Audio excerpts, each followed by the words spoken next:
नमस्कार, आप देख रहे हैं एमपी एक्सप्रेस लाइव टीवी। हमारे साथ में ये कहें कि जिला स्वास्थ्य अधिकारी हैं। सर कहें कि छिंदवाड़ा के बाद में आगर में भी जांच की जा रही है। पूरे ज़िले में कितने मेडिकल है जहां पर अभी तक आपने जांच की? नहीं, अभी तो हम एजेंसी पे जा रहे हैं कि उस बैच की दवाई अगर अपने आगर मालवा में आई है तो पहले उसको देख रहे हैं एजेंसी से, क्योंकि एजेंसी से ही दवाई नीचे मेडिकल स्टोर पे जाती है। तो अपने वहाँ अभी तो ऐसी दवाई आई नहीं है। एक एजेंसी पे मिला है कि कानड़ में आई है, तो अभी उसकी जांच करने के लिए हम आगे जाएंगे और उसको वापस लेंगे, या अगर किसी को दी है तो उसको जब्त कराएंगे। सर बात की जाए ज़िले के अंदर जितने भी सरकारी डॉक्टर है जो गवर्नमेंट अस्पताल में इलाज कर, सबके प्राइवेट क्लिनिक खुले हुए देखिए आपने यहाँ पर ये पूरा बहुत रोड भरा हुआ है। मैं शासन के ये निर्देश है कि आदमी प्रैक्टिस कर सकता है, पर उसको अपने घर पे एक प्राइवेट प्रैक्टिस करनी है। लेकिन यहाँ तो अस्पताल खोल रखे हैं, फीस ले रहे हैं और मेडिकल खोल रखे हैं। इनको अलाउ है, अलाउ ये कर सकते हैं? नहीं, अच्छा,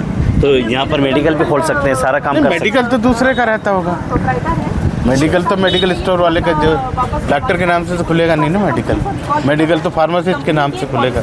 तो जैसे कई डॉक्टर प्रैक्टिस करता है तो वहाँ लोग खोल लेते हैं अपने उसके लिए कुछ कमाई हो जाएगी अगर यहाँ से पर्चे जाएंगे तो उसके कारण होगा। कोई डॉक्टर ऐसे जो सरकारी अस्पताल के बाद प्राइवेट अस्पताल में जाके भी अपनी सेवाएं दे रहे हैं? नहीं, तो वो तो गलत है। अगर ऐसा है तो उसमें कार्रवाई की जाएगी करके हमको पता पड़ता है।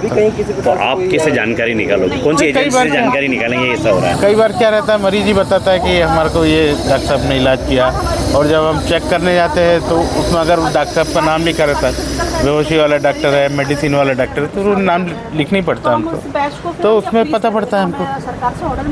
अगर इसमें कोई मिलेगा तो उस पर कार्रवाई की जाएगी। अभी आपने इसी मेडिकल पर जांच की, बाकी जैसे इधर सागर जी के इधर सारे मेडिकल, इधर क्यों नहीं गए आप? नहीं जाएंगे ना, सब जगह जाएंगे। अभी तो पहले एजेंसी देख रहे हैं। औपचारिकता निभा के चले जाओगे? नहीं, अभी एजेंसी देख रहे हैं। एजेंसी से बाद जो दवाइयाँ जिस मेडिकल पे गई हैं उस पे जाएंगे। तो ये थे हमारे साथ में जिला स्वास्थ्य अधिकारी हमारे साथ डस्ट मैडम पूरे जिले के अंदर कितने मेडिकल है? ये अभी आज के टाइम पे 400 से ऊपर मेडिकल शॉप्स हैं अपने। तो अभी सर्विलेंस अपने मैंने कोई भी ऑर्डर आने से पहले जैसे ही मेरे पास छिंदवाड़ा की खबर आई थी तो एक मानवता की दृष्टि से मैंने पहले ही शुरू कर दी थी।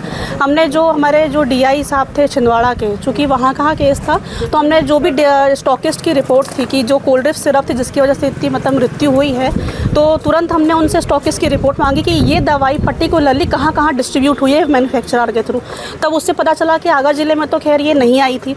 उसके बाद फिर कल शाम को ही 2 दवाइयाँ और अमानक हो गई, जो वहाँ से 13 सैंपल लिए गए थे छिंदवाड़ा से, उसमें से 2 और NSQ हो गई।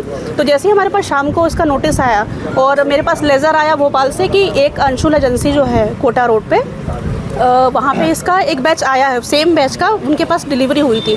तो मैंने तुरंत ही फर्म के जो प्रोप्राइटर हैं उनसे संपर्क किया, रात में ही दुकान खुलवाई इनसे, और फिर पता किया तो कंपनी के रिकॉल लेटर के आधार पे उन्होंने पूरा जो बैच आया था पूरा वैसे DTC कुरियर के माध्यम से वापस कर दिया। तो उनका जो परचेस रिटर्न चालान है उसकी एक कॉपी, कंपनी के रिकॉल की कॉपी और DTC का जो चालान उन्होंने रहा उसकी पूरी कॉपी के मैंने एक सेट अपने पास मैंने जब्त कर लिया था। मैडम सबसे बड़ी बात है कि जिले के अंदर मेडिकल काफ़ी है, लेकिन मेडिकल किसके नाम से, बेट कौन रहा, और जो बेटर उसके पास क्या डिग्री है, इसके लेकर क्या मिशन चलाएंगे? ये सर जो इनको हम लाइसेंस देते हैं, जो हमारे जो LA साहब हैं जो लाइसेंस देते हैं, तो वो आधार है उनका जो मार्कशीट है, मार्कशीट और फार्मेसी काउंसिल में जब उनका रजिस्ट्रेशन हो जाता है उसके बाद ही दिया जाता है, क्योंकि उसकी जो मिनिमम है आपको D फार्मेसी तो करनी है, कंपलसरली है। तो जब D फार्मेसी आप करते हैं तो D फार्मेसी करने के बाद आपको 1 साल का एक्सपीरियंस सर्टिफिकेट प्लस आपको जो फार्मेसी काउंसिल ऑफ इंडिया है उसमें आपका रजिस्ट्रेशन होना कंपलसरी। जब तक आप ये डॉक्यूमेंट्स पूरे MP ऑनलाइन के माध्यम से आप अपलोड नहीं करते हैं तब तक आपको किसी भी प्रकार का जो लाइसेंस है वो दिया ही नहीं जा सकता। ये मतलब ऑनलाइन पोर्टल की पॉलिसी में है ही नहीं, वो जनरेट ही नहीं कर सकता। तो आपको वो PCI का प्रूफ देना ही पड़ेगा कि आप as a registered pharmacist PCI council में आप रजिस्टर्ड हो। बात की जाए जिले के अंदर कई मेडिकल जो हैं खोल के बैठे हैं, बाहर से डॉक्टर बुलाते हैं, मनमानी फीस, मोटी फीस वसूली जाती है और वही दवाई रखते हैं जो डॉक्टर कहते हैं, ताकि आम व्यक्ति से बड़ी फीस वसूली जाती है। क्या इसकी ओर भी आपका कई कदम होंगे? मेडिकल स्टोर्स की मैं टाइम टू टाइम कभी ना कभी से जो एक पर्टिकुलर तहसीलों में भी है मैं जाती हूँ, क्योंकि भी इंस्पेक्शन के लिए मैं एक मीटिंग के माध्यम से भी जाती हूँ कि एक कम्युनिकेशन बना रहे। तो उनको यही समझाइश रहती है कि एक तो क्लिनिक आप अलग चलाइए, आप मेडिकल स्टोर से बिल्कुल रास्ता मत दीजिए। मेरा तो पहला और जिसके कारण लिए मैंने उनको लेटर भी दिया हुआ है अपने एसोसिएशन को इस संबंध में कि आप क्लिनिक का जो संचालन है बिल्कुल अलग करें। दूसरा ये है कि दवाइयों के लिए मैंने कहा वैरायटी रखिए, और मेरा जो मेन है कि आप जेनरिक दवाई भी अगर रखते हैं तो तो आप इतनी एक क्वालिटी वाइज जेनरिक मेडिसिन आती हैं, तो आप ऐसा वैरायटी रखिए कि पब्लिक अफोर्ड कर सके उसे, क्योंकि यूजुअली क्या होता है ब्रांडेड दवाइयाँ बहुत महंगी आती हैं। और जो हमारा जो आगर ज़िला है, ये एक प्रकार से अगर हम देखें तो ग्रामीण ज़िला बोलें तो ज़्यादा सही रहेगा। तो ना इतनी इनकम है किसी के, सब खेतीबाड़ी वाला पोर्शन है ये। तो मैंने जो सर्कुलर दिया हुआ है, जो मेरी मौखिक जितनी भी बैठकें होती है, मैंने कहा है कि आप जेनरिक मेडिसिन का उपयोग ज़्यादा करें, लेकिन एथिकल जो होती है जेनरिक मेडिसिन, क्योंकि उसमें भी कई तरह की कैटेगरीज होती हैं जो एक अच्छी। और आज भी मेरा सबसे मेडिकल वालों से यही कहना है, जो आप दवाई अपने घर वालों को खिला सको, आप वही दवाई जनता को दो। लेकिन सबसे बड़ी बात है कि आगर की अगर बात की जाए तो चाहे वो बड़ौद रोड देख लें आप, या बस स्टैंड कहीं भी देख लें, जितने भी मेडिकल है यहाँ बाहर से डॉक्टर बैठते हैं, मनमानी मोटी फीस वसूली जाती है, दवाई के नाम से वसूली जाती है। तो अभी तक आपकी निगरानी में या आपके संज्ञान में ऐसे कोई मेडिकल आए, अगर आएंगे तो क्या कार्रवाई करेंगे? अभी तक तो ऐसा कुछ मेरे पास रिटर्न कंप्लेन आया नहीं है, और ना ही अभी ऐसा कोई मेरे पास मौके, क्योंकि डॉक्टर्स का जो डिपार्टमेंट है वो सीएमओ सर के अधीन है, तो उनके द्वारा जो भी कार्रवाई की जाती है आगे वो करते। हाँ, अगर इसमें कोई मेडिकल स्टोर वाला लिप्त पाया जाता है इन फ्यूचर, तो ड्रग एंड कॉस्मेटिक एक्ट के अंतर्गत जो भी उनके नियमानुसार कार्रवाई है, निलंबन होता है, जो भी हमें यहाँ से मैं फॉरवर्ड करके हम हेडक्वार्टर भेज देंगे उसको। अच्छा, जो दवाई है कहीं ना कहीं जो बंदा मेडिकल पर बैठता है उसका नाम होना चाहिए, बोर्ड होना चाहिए, दवाई क्या रेट की वो होना चाहिए, क्योंकि ये जीएसटी और ये सारी चीज़ें काटने लगे, एक भी कस्टमर को बिल नहीं देते हैं। अगर कल से उस दवाई से रिएक्शन हो गया तो इसका जिम्मेदार कौन?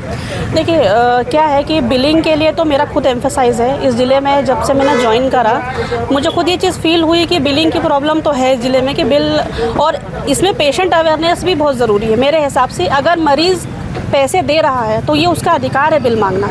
वो बिल मांगेगा तो ही वो जीएसटी पे जाएगा, पे करेगा। टैक्स पेयर जो एक बात आती है वो तभी आती है। तो पेशेंट्स को भी इसलिए जागरूक होना पड़ेगा। आप बिल मांगिए, आप बिल नहीं मांगते हैं इसलिए उनको मौका मिलता है बिल ना बनाने का। बाकी मेरा जो जोर रहता है कि पेशेंट मांगे या ना मांगे बिल, आपका बिल बनाना कंपलसरी है, क्योंकि आपकी इन्वेंट्री कम हो रही है। आपने दवाई अगर लेकर आए हो, आपने बेच दी, तो आपकी तो इन्वेंट्री कम हो गई, तो आप उस इन्वेंट्री का खर्चा कैसे शो करोगे? इसलिए मेरा जोर रहता है इस चीज़ पे। और बिल अगर आप वो नहीं बनाते हैं और इंस्पेक्शन के दौरान अगर मुझे ऐसा मिलता है, तो हमारे एक्ट के अनुसार उसमें भी है निलंबन के जो है 3 दिन 4 दिन का जो है उसका है हमारे मतलब कॉस्मेटिक एक्ट के अंतर्गत की है नियम कि हम कर सकते हैं। क्या नाम लिखते हैं, कौन सी पोस्ट? मेरा नाम श्रीमती रोशनी धुर्वे है। मैं इस ज़िले की औषधि निरीक्षक हूँ।